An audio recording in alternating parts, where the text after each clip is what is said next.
What's up guys, Kyle here again, and today we're gonna check out the Engl Gigmaster 15 and find out if it's really the master of gigs. Let's do it!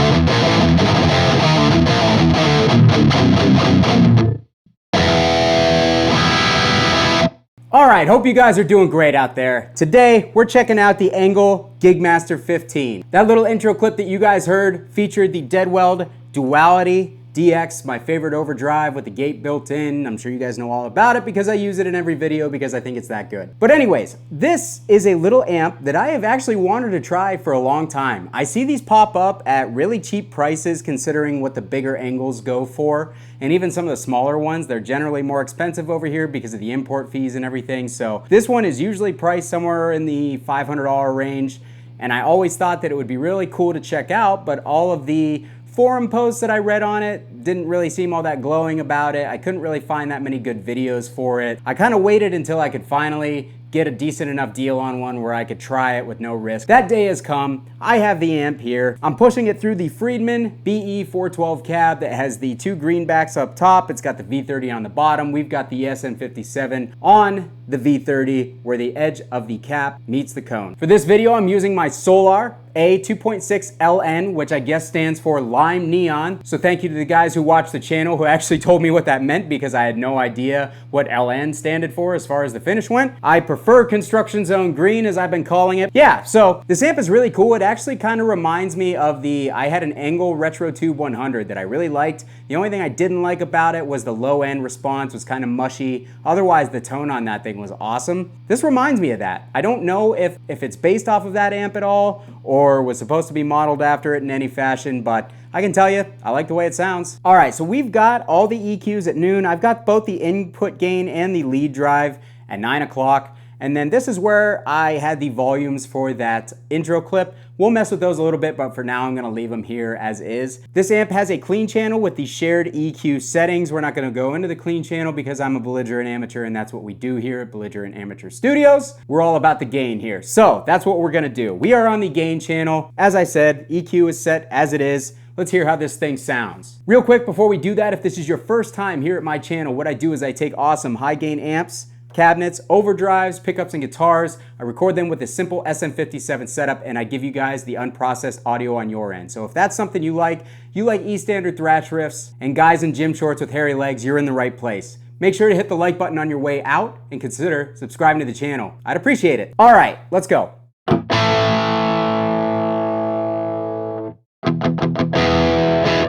All right, it's basically like a kind of dirty clean at this point. Okay, so let's up that input gain. From what I've gathered, I didn't do basically any research on this amp before I got it in and started messing with it. The input gain seems to affect the amount of signal that is coming from the input being pushed into the gain stages and the preamp of the amp. So you can adjust basically how hot the signal is coming into the amp with the input gain, and then you adjust the actual gain that the amp has with the lead gain setting. So we're gonna up the input gain to noon.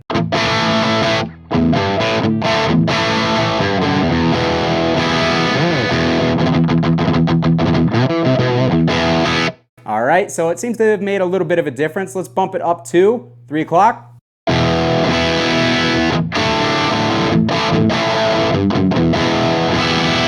What I have noticed when messing with this input gain is the higher you turn it, the more the amp seems to squish and compress, and I really don't like it, to be honest. It seems to compress the low notes to the point where your chugs, they kind of lose like their push because it seems to be introducing so much compression into the signal. Maybe it's overloading the front end of the amp, and it really makes it not that pleasant. It doesn't make the chugs punch and you want your chugs to punch. So therefore, in my opinion, it's an unwanted effect, pushing that input gain up too high, and I tend to try to leave it lower to avoid that. So let's dial that back down to noon, and let's begin messing with the lead drive.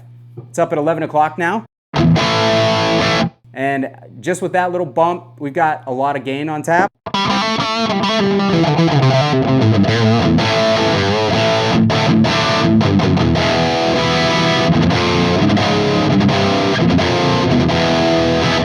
All right, let's bump that up to 1 o'clock.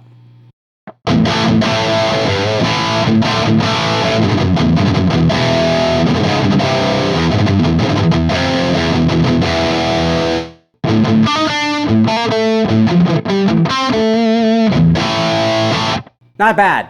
Let's bump it up to 3 o'clock.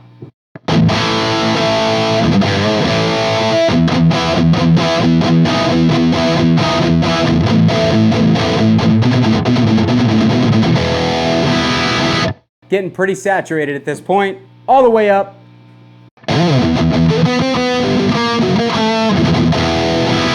So yeah, it sounds pretty muddy and not good like that. So let's pull that lead drive back. Let's kick in the mid boost button and see how much of a difference that makes on the tone. Okay, out. Not a huge difference. Gives it a little bit more of a Marshall-y mid, a little bit more upper mid growl. Let's leave it in for now. Let's mess with let's do a little bit more input gain, a little bit more lead drive, less bass, more mids, more highs.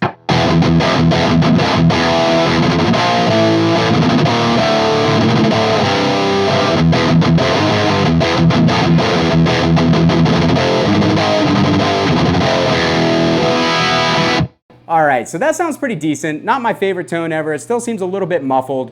Our controls here are limited. I did forget to mention that there is a power scaling feature on the back. Even though this amp is probably meant to be played at home at lower volumes, I tend to not like the power scaling on any of these tube amps because it really just seems to kind of suck the life out of them when you kick them into those lower settings. They always sound best or the highest power rating and just EQing it and changing the volume to taste from there. So I'm just gonna leave it there. Just know that when you kick it into the lower power settings, it usually takes some of the upper mids and highs out of the equation and makes the amp feel a little bit softer and not as natural under the hands. So that's why I'm gonna leave things the way that they are. This amp doesn't have a ton of clean gain on tap, and what I mean by that is the amp tends to mud up when you push the gain a little bit too far without a boost in front. So I really do think that this amp needs a boost to sound its best, my personal opinion, but I think it sounds a lot better once you kick in a nice boost out front. But it doesn't sound bad the way it is, it's just kind of uninspiring.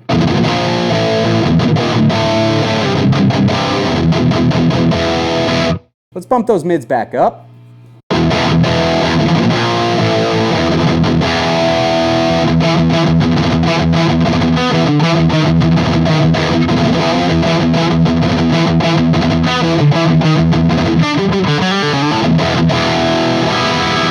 Again, it still just seems a little bit muffled to me. It's kind of uninspiring the way it is. Let's crank that bass up.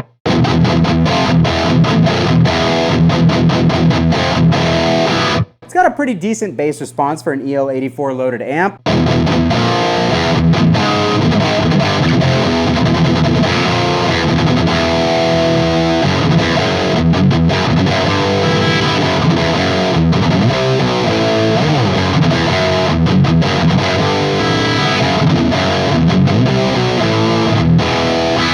But again, it just, without a boost in front, it sounds really muffled to my ears. So I'm gonna go ahead, dial these gains back a little bit, and we'll kick a boost on. Let's get the Deadweald Duality back in here.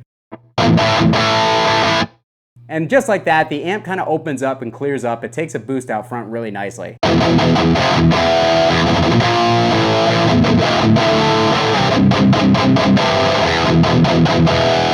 Let's get a little bit more volume.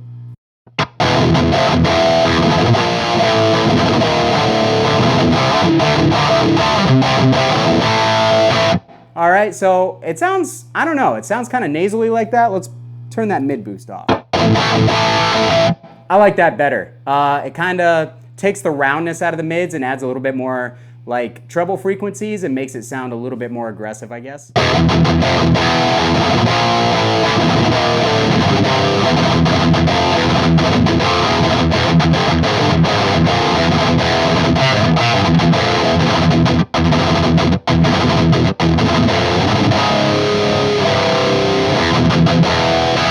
All right, so it sounded a little better. It still seems kind of soft on the low end. Let's bump that input gain down and the lead drive up.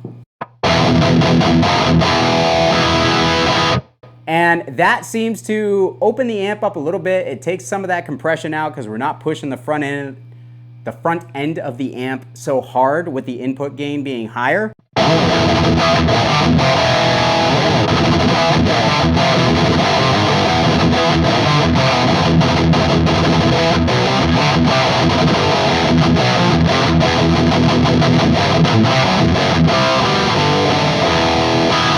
Again, the low end is just kind of mushy, kind of muffled. I can't quite get it where I like it. Let's get a little bit more midsection on this. The amp overall seems a little bit just muffled. I don't know, just kind of uninspiring. It's not bad, again, by any means. I enjoy playing it, but at the same time, it's missing something the amps that I really, really like have. That's pretty good.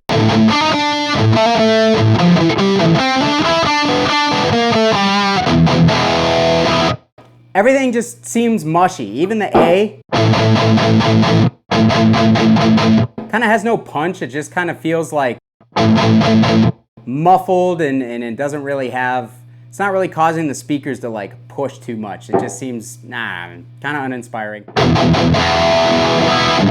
All right, so let's try a different boost. Let's get a different boost in the mix. How about a TS9? Everybody knows what a TS9 sounds like. Everybody knows what a TS9 sounds like.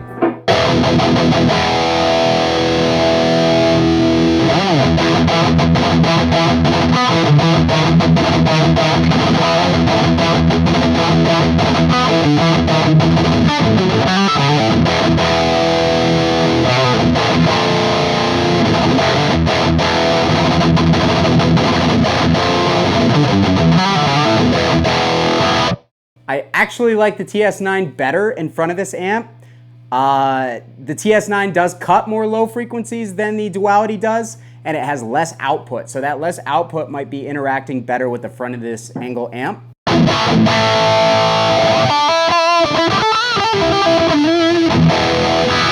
Feels pretty nice under the fingers. That's what she said.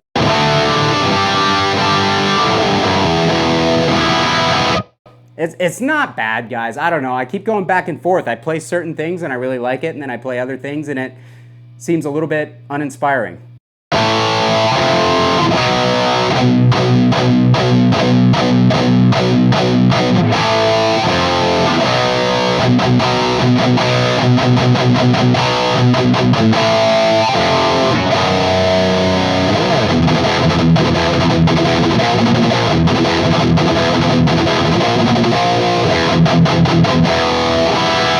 Let's try scooping the mids out and dialing the highs up a little bit. Makes it sound more modern for sure.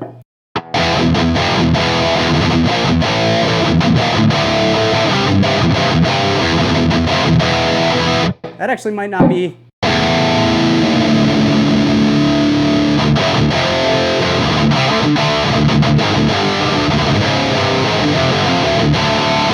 All right, so that sounds pretty good for lower tunings. Let's a little bit less treble.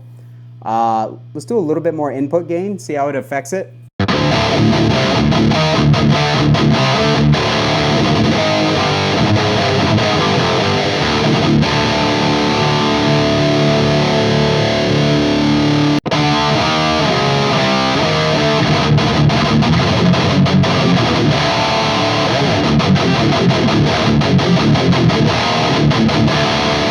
Yeah, the low end, guys, just feels soft, feels uninspiring, doesn't punch very well. This may not be for the modern metal guy. Last thing I'm gonna try, let's switch those volumes around. Let's do more lead volume, less master.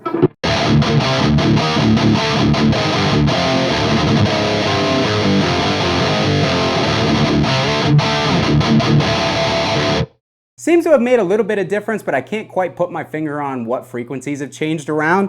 Let's bump those mids back up, bring the treble back down a little bit.